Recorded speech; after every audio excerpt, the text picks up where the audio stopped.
વિરામ બાદ આપનું સ્વાગત છે। આગળ સમાચારમાં વાત કરીએ તો નગરપાલિકામાં સરેરાશ 14.12% જેટલું મતદાન નોંધાયું છે। હાલ સુધીના આંકડા સામે આવ્યા છે, જેમાં ગાંધીનગર જિલ્લામાં 28.90% મતદાન થયું છે, જ્યારે વડોદરા જિલ્લાની વાત કરવામાં આવે તો 20.3% જેટલું મતદાન નોંધાયું છે।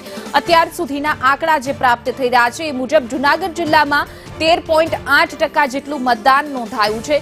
છોટાઉદેપુર જિલ્લામાં 8.52% મતદાન યોજાયું છે, તો સાબરકાંઠા જિલ્લામાં 18.81% જેટલું મતદાન થયું છે।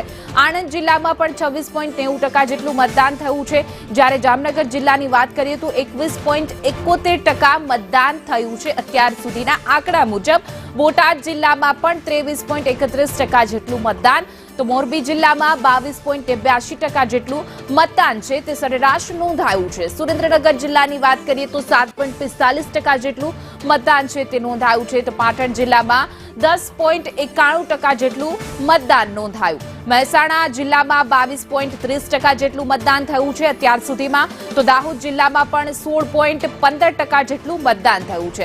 અમરેલી જિલ્લાની વાત કરીએ તો 17.32% જેટલું મતદાન થયું છે।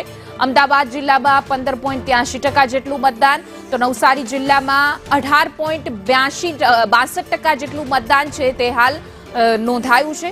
ભાવનગર જિલ્લામાં 16.20% જેટલું મતદાન અત્યાર સુધીમાં થયું છે।